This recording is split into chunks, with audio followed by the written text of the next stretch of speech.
Voilà, aujourd'hui nous allons répondre à une question. Est-ce que Dieu autorise le mensonge dans la Bible? Est-ce que Dieu autorise le mensonge dans la Bible? Parce que quand j'ai fait la vidéo sur la taqiyya, où j'ai démontré, où j'ai expliqué que le Dieu du Coran, Allah, autorise les musulmans à mentir, ok, sous certaines conditions. C'est-à-dire qu'un musulman dont la vie est menacée peut même mentir, peut même renier Allah pour se sortir d'affaires. Donc, le mensonge qui est autorisé sous certaines conditions dans l'islam, qu'on appelle la taqiyya. Donc, j'ai expliqué ça dans l'une des vidéos précédentes. Et donc, il y a un jeune musulman qui a envoyé un lien. Voilà, où je suis parti, j'ai cliqué sur le lien, je suis parti écouter aussi un autre musulman qui essayait d'expliquer aussi que oui, il y a la taqiyya dans le Coran, c'est vrai, mais même dans la Bible aussi, il y a la taqiyya. C'est-à-dire que Dieu aussi autorise le mensonge dans la Bible, dans certaines conditions. Donc, on va voir si c'est vrai. Et moi, ce qui m'a vraiment étonné, c'est lorsqu'il a dit que même Jésus, écoutez très bien, il dit même Jésus a pratiqué la taqiyya, a pratiqué le mensonge, voilà, pour se sortir d'affaires. Et nous allons lire le verset qu'il a utilisé pour montrer que Jésus aussi a menti. Frère, je vous ai déjà dit, et je l'ai souvent dit, j'ai dit, quand un musulman vous cite un verset de la Bible pour essayer de justifier quelque chose, d'abord soyez sur vos gardes et soyez sûr d'une chose, il va mentir. Il va mentir pour tromper les gens. Ok? Nous allons voir le verset qu'il a cité pour dire que Jésus a pratiqué la taqiyya, Jésus a menti dans la Bible. Nous allons voir ce verset. Ce verset-là se trouve dans Jean chapitre 7, à partir du verset 1. Jean chapitre, on peut commencer à partir du verset 2. Jean chapitre 7, il dit, « Or, la fête des Juifs, la fête des tabernacles était proche. Et ses frères, c'est-à-dire que les frères biologiques de Jésus, les demi, voilà, ses frères lui disent, pars d'ici et va en Judée, afin que tes disciples voient aussi les œuvres que tu fais. » Ok? Personne n'agit en secret lorsqu'il désire paraître. Si tu fais ces choses, montre-toi toi-même au monde, car ses frères non plus ne croyaient pas en lui. Jésus leur dit, mon temps n'est pas encore venu, mais votre temps est toujours prêt. Le monde ne peut vous haïr, mais moi, il me hait parce que je rends de lui le témoignage que ses œuvres sont mauvaises. Verset 8. Montez-vous à cette fête. Pour moi, je n'y monte point parce que mon temps n'est pas encore accompli. Écoutez très bien. Donc, voilà le passage que j'utilise pour dire que Jésus a menti, parce que Jésus va dire à ses frères, montez, donc allez-y à cette fête. Moi, je ne vais pas monter, je ne vais pas aussi aller à cette fête, parce que mon temps n'est pas encore accompli. Après leur avoir dit cela, il resta en Galilée. Lorsque ses frères furent montés à la fête, il y monta aussi lui-même, non publiquement, mais comme en secret. Voilà. Donc voilà le passage que souvent les musulmans utilisent pour dire oui, Jésus a menti dans la Bible, Jésus a pratiqué la taqiyya dans la Bible. Mais frères, lisons ce texte sérieusement. Ok? Et nous allons voir comment les musulmans ou bien les apologistes musulmans mentent quand ils interprètent les versets de la Bible. Donc, les disciples, les frères de Jésus vont venir lui dire, il faut monter à la fête, puisque c'était la fête du tabernacle. Jésus va leur dire, non, moi, mon heure n'est pas encore arrivée. Voilà. Donc, mon heure n'est pas encore arrivée, mais vous pouvez partir, parce que moi, mon heure n'est pas encore arrivée. Et donc, ses frères vont partir, et puis, Jésus lui reste à Galilée. Et puis, après un moment, Jésus lui-même, il monte à la fête. Où est le mensonge? Il n'y a pas de mensonge. Pourquoi? Je vous donne un exemple simple. Moi et mon frère, si par exemple, moi et mon frère, nous devrons aller à l'école. Lui, peut-être, il doit rencontrer ses amis à l'école à 8 heures. Moi, je dois rencontrer mes amis à l'école à 9 heures. Et mon frère vient me dire, bon, comme on doit aller à l'école, grand frère, allons-y à l'école. Et je lui dis, non, il faut monter, va, parce que moi, mon temps n'est pas encore arrivé. Donc, mon frère, lui, s'en va. Peut-être il part de la maison à 7h30. Il arrive à l'école peut-être à 7h, pratiquement autour de 8h. Et puis moi, après, je monte à 9h30. Et pardon, à 8h30 parce que je dois rencontrer mes amis à 9h. Donc je monte à 8h30 et j'arrive à l'école. Est-ce que si mon petit frère me voit à l'école, il va me dire, mais grand frère, tu m'as dit que ton heure n'est pas encore arrivée, donc tu as menti. Pourquoi tu m'as dit ça? Non. Non. Jésus dit ici à ses frères, écoutez, moi mon temps n'est pas encore arrivé. Mon heure n'est pas encore arrivée de partir à cette fête. Donc vous pouvez partir. Donc eux, ils sont partis. Maintenant, Jésus reste en Galilée. Après, quand son heure arrive, quand son temps arrive, Jésus maintenant monte. Frère, où est le mensonge dans ce que Jésus a dit? Vous voyez comment les musulmans sont des grands menteurs. C'est-à-dire qu'ils viennent dans la Bible, ils prennent des versets qu'ils ne comprennent pas. Et ils disent non, Jésus a menti parce qu'il dit qu'il ne monte pas à la fête. Et puis après, il est monté, donc il a menti. Jésus n'a pas menti. Écoutez très bien ce que Jésus a dit. Il dit, mon heure, mon temps n'est pas encore arrivé. Vous pouvez monter. Maintenant, quand son temps est arrivé, il est monté. Où est le mensonge? Voilà comment les musulmans trompent beaucoup de personnes avec leurs mensonges, avec leur manipulation, avec leur hérésie. Vous voyez, ils viennent prendre ce test-là. Jean chapitre 7, et puis il dit, oui, Jésus a pratiqué la taqia. Même le grand Jésus lui-même, il a pratiqué la taqia. Jésus n'a jamais menti. C'est malheureux. Ou bien souvent, ils vont vous dire, oui, même Abraham. Ils vont prendre aussi l'exemple d'Abraham pour dire que quand Abraham est allé en Égypte, ou bien quand il était devant Abimelech, il a dit que Sarah était sa sœur, au lieu de dire que Sarah était sa femme. Donc, on peut lire ça dans Genèse. On peut même lire ça dans Genèse. Donc je vais, pour ne pas me tromper de passage, voilà. Vous pouvez lire cette histoire même dans Genèse chapitre 20. Voilà, il y a d'autres passages aussi, je pense qu'il y a aussi Genèse chapitre 11. Donc, où il y a eu souvent des cas comme ça, où Abraham s'est trouvé devant une situation, et puis il a dit, parce qu'il avait peur des gens, il a dit que sa sœur, il a présenté sa femme Sarah comme étant sa sœur. Donc, les musulmans disent que voilà, Abraham lui-même a pratiqué la taqia. Voilà, pour se protéger.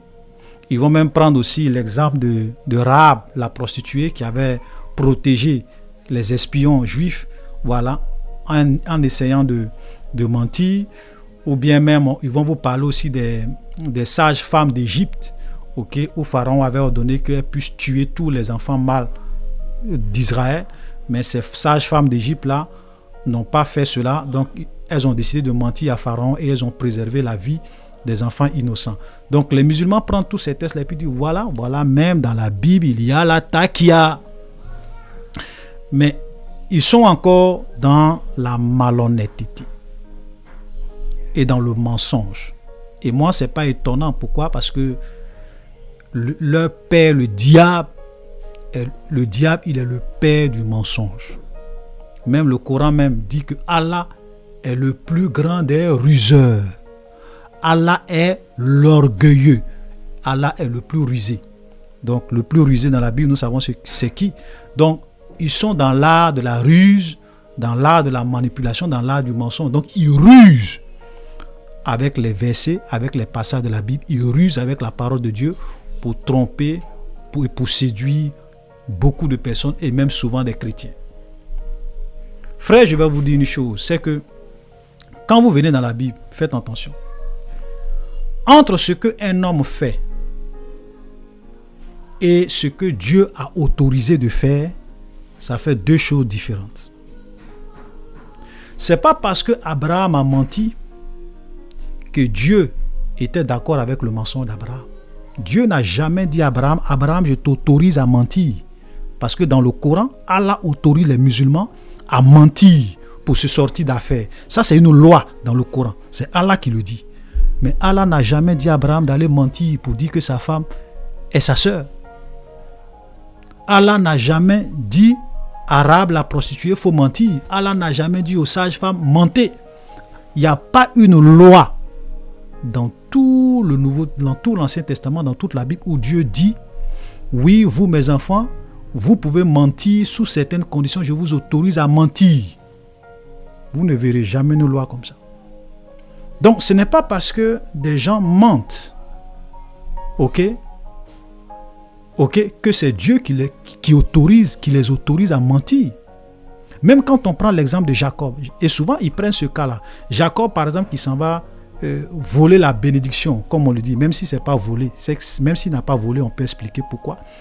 Il va mentir, se fait passer pour son frère pour avoir la bénédiction de son père. Mais est-ce que c'est Dieu qui a dit à Jacob d'aller tromper son papa, de mentir pour avoir la bénédiction? Ce n'est pas Dieu, c'est sa mère qui le conseille de le faire. Mais ce n'est pas Dieu qui a dit à Jacob, lève-toi, va mentir. Donc, entre ce qu'un homme fait, un homme pose comme acte, et puis ce que Dieu approuve, ça fait deux mondes différents. Voilà. Dieu n'a pas approuvé le mensonge d'Abraham. C'est pour cela que même souvent, quand Abraham ment, Dieu est obligé d'aller menacer les rois qui font cela. Vous comprenez? Voilà, donc dans la Bible, il y a souvent des grands hommes de Dieu qui ont commis des péchés graves. Mais ça ne veut pas dire que Dieu était d'accord avec eux. Prenons l'exemple de David. Quand David a tué la femme de Uri, qu'il a pris la femme de Uri, est-ce que Dieu était d'accord avec lui? Non. Dieu même a envoyé un prophète pour aller dire à David, ce que tu as fait là, c'est un péché. Je vais te punir pour cela. Donc, on ne peut pas venir dans la Bible, prendre des gens peut-être qui mentent pour se faire sortir d'affaires, ou bien qui mentent pour vraiment préserver la vie des innocents, peut-être comme ces sages-femmes d'Égypte. D'abord, ces femmes égyptiennes, ces sages-femmes d'Égypte, elles n'étaient pas des femmes juives. Il n'y avait même pas la loi de Moïse en ce moment-là. Il n'y avait pas de commandement de Dieu. Même au temps d'Abraham, il n'y avait pas le commandement de Dieu pour dire tu ne dois pas faire ça, tu ne dois pas faire ça. La loi de Dieu, ça vient avec Moïse. Les 10 commandements et d'autres lois, ça vient avec Moïse, que tout le monde doit respecter. Donc, c'était des gens qui faisaient des choses qu'ils pensaient bien justes selon leur conscience.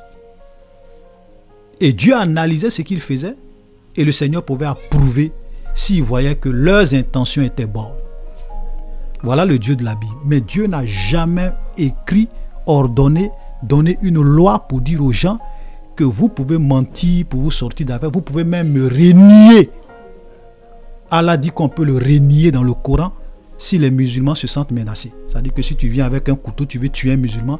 Si tu es musulman, je te tue. Le musulman peut dire non, moi je ne suis pas musulman. Il va renier Allah parce qu'il ne veut pas mourir. Ça, Allah autorise cela dans le Coran. C'est ce qu'on appelle la taqiyya, le mensonge.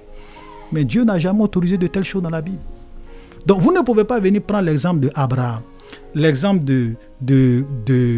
comment on appelle, même de Jésus. Vous prenez un texte comme ça, vous mentez sur Jésus pour dire que Jésus a fait la taqiyya. Vous voyez comment les apologistes musulmans sont des malhonnêtes. Voilà, frère. Demandez à un seul musulman de vous montrer un seul commandement de Dieu dans la Bible, où Dieu a dit je vous autorise à mentir sous telle condition. Qui vous montre un verset? Ça n'existe pas. Donc, ils sont dans le mensonge. Ils viennent prendre des versets dans la Bible. Ils tordent le sens des Écritures. Ils viennent prendre les actions de certains hommes. Et puis, ils veulent faire croire que oui, Dieu était d'accord avec eux. Moi, je suis un chrétien. Mais je peux mentir parce que je suis un homme. Peut-être que je peux être dans une situation où je suis... Peut-être même des gens peuvent venir me dire, si tu es chrétien, je te tue. Et puis je peux renier Jésus. Mais Jésus a dit que si je le renie, lui aussi va me renier. Voilà, donc souvent l'homme, avec sa nature de péché, il peut vraiment commettre des péchés. Mais tu ne peux pas venir prendre les péchés qu'un homme commet, que Dieu lui-même appelle péché dans sa parole, et puis dire que non, parce que tel homme a commis tel péché dans la Bible, ou bien il a fait telle chose dans la Bible, donc Dieu était d'accord avec lui.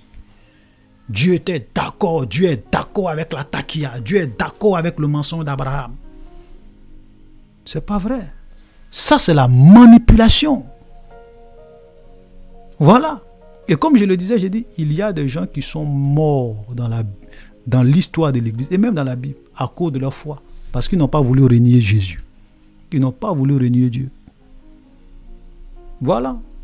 Comment on peut venir prendre un passage comme Jean 7 pour dire non, Jésus aussi a pratiqué la taqiyya? Franchement, tu es étonné, quoi. Tu vois que les musulmans sont dans le mensonge en longueur de journée pour tromper les chrétiens, pour tromper les gens qui les suivent. Voilà, pour justifier. Quand vous venez que vous montrez quelque chose dans le Coran qui est bizarre, pour se justifier, ils vont dire, ah oui, même dans la Bible aussi, il y en a. Et ils vont venir prendre des versets dans la Bible, ils vont tordre le sens pour tromper les gens. Quand un musulman vous cite un verset dans la Bible, d'abord, tiquez d'abord. Et puis, soyez sur vos gardes, parce que c'est sûr qu'il va encore mentir pour se justifier. Amen. Voilà, donc il faut qu'on soit vraiment clair sur ça. Voilà, et ils sont tellement des menteurs, je vais vous montrer encore l'autre mensonge souvent pour justifier. Quand on leur dit par exemple que Jésus n'a jamais commis de péché, que Mohammed, que leur prophète, le prophète de l'islam, était un pécheur, et qu'il y a des sourates même qui disent qu'il a confessé ses péchés. Vous avez ce que les musulmans font? Ils disent que Jésus aussi a confessé ses péchés. Et ils vont venir souvent vous prendre la prière. Et c'est là que tu dis, ouais, ces gars-là, ils sont vraiment forts dans le mensonge. Vous voyez, quand vous prenez par exemple Luc chapitre 11, Luc chapitre 11, à partir du verset 1, Jésus priait un jour à un certain lieu, lorsqu'il eut achevé, et là maintenant, souvent même ils prennent ça et disent, mais si Jésus est Dieu, pourquoi il priait? Ok, je sais que vous avez déjà entendu parler de ça. Si Jésus est Dieu, pourquoi il priait? Pourtant, quand on vient dans le Coran, j'ai déjà vu, je vous ai déjà montré un verset dans le Coran où Allah lui-même il prie. Allah et ses anges prient sur le prophète. Et je vous ai dit que le mot en arabe qui est utilisé ici, c'est pas Allah envoie des bénédictions sur le prophète. Allah prie sur le prophète. C'est le mot salat qui veut dire prière. Ok, voilà. La traduction en arabe, ça veut dire effectivement Allah et ses anges prient sur le prophète. Ok? Donc, quand on leur dit, mais quand Allah prie sur le prophète, Allah prie qui? Vous savez ce qu'ils répondent? Ils disent non, mais Allah n'est pas en train d'adorer le prophète.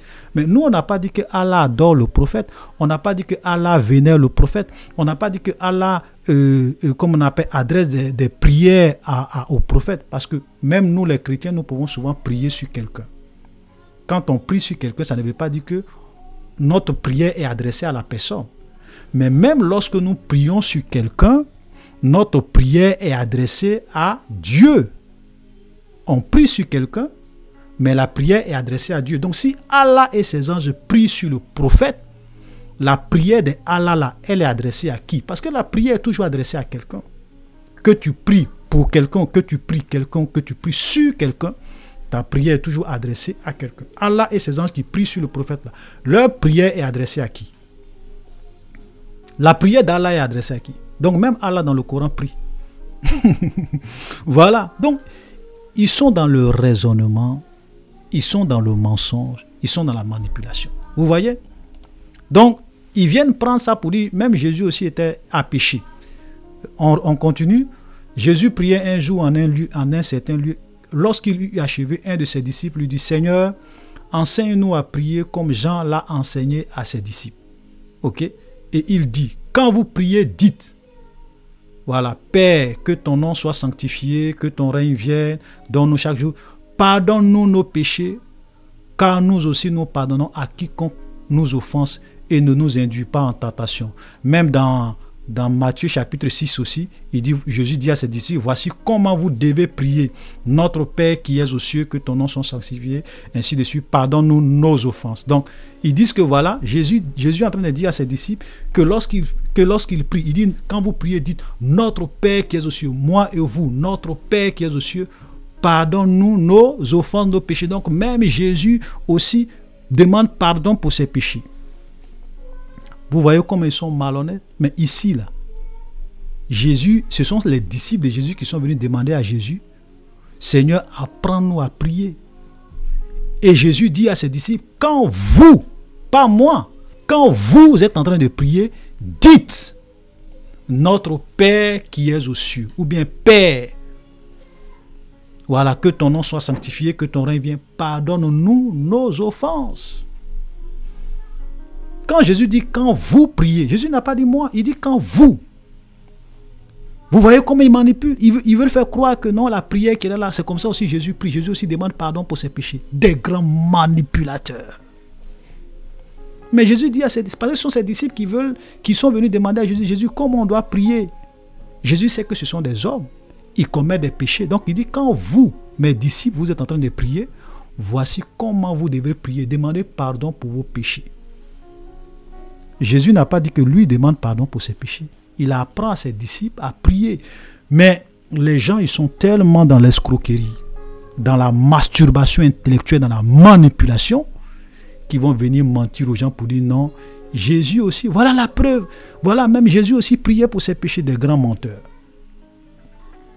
Des grands menteurs. Et ce qui est souvent marrant, c'est que même quand vous venez dans leur propre Coran, on va lire quelque chose dans le Coran et cela va vous étonner. Même dans le Coran reconnaît que Marie, écoutez très bien, le Coran reconnaît que Marie a mis au monde un enfant pur et un enfant qui n'a pas de père humain. Nous allons lire la sourate. Ça dit que Jésus là, il est né, il a une mère, mais il n'a pas de papa. Dans le Coran même admet que la naissance de Jésus là, c'est vraiment un miracle de Dieu. Son père, c'est vraiment Dieu. C'est Dieu qui a permis à Marie de tomber enceinte par l'Esprit de Dieu et de le mettre au monde. C'est dans leur propre Coran. Un enfant pur et vous dites qu'il a commis péché. On va lire. Souvent les musulmans, frères, beaucoup de musulmans ne connaissent pas leur propre Coran. Regardez ce qui est dit dans la sourate. Dans la sourate, je crois que ça doit être la sourate 19. Sourate 19.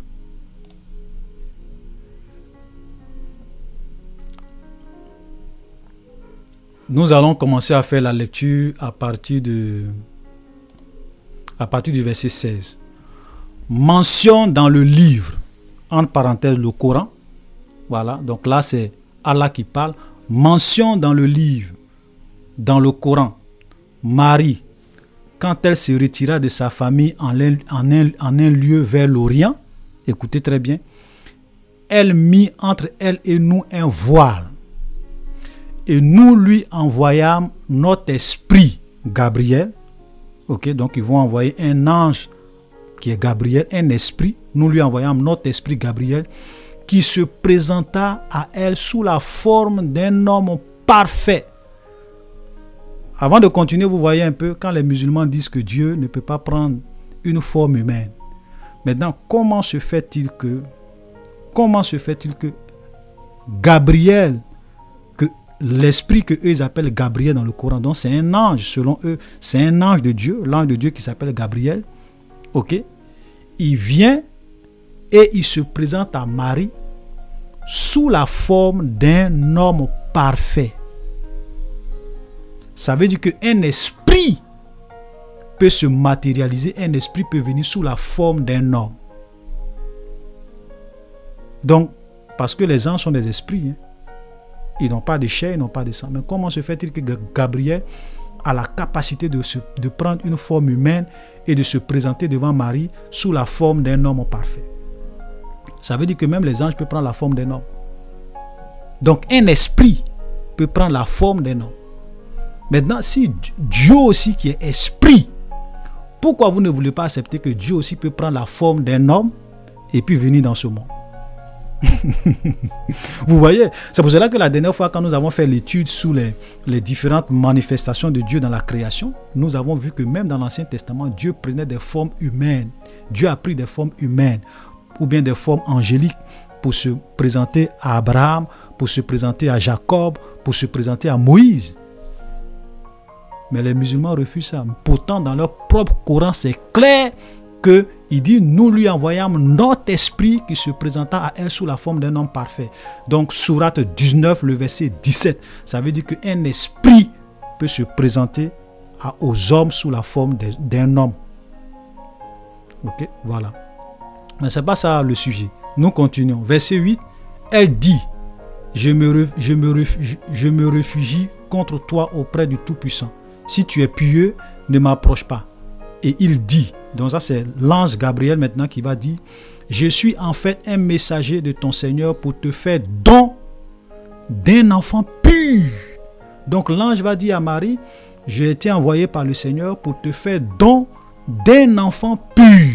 Et regardez ce que Marie va dire au verset 20. Elle dit, comment aurais-je un fils quand aucun homme ne m'a touché et je ne suis pas prostituée? Donc Marie va dire, mais moi, aucun homme n'a couché avec moi. Je ne suis pas mariée. Et puis, je ne suis pas aussi une prostituée. Donc, comment je vais faire pour avoir un enfant pur? Un enfant. Regardez la réponse de l'ange. Les musulmans ne connaissent pas le Coran. Ok, verset 21. Et l'ange dit, et il dit, ainsi sera-t-il.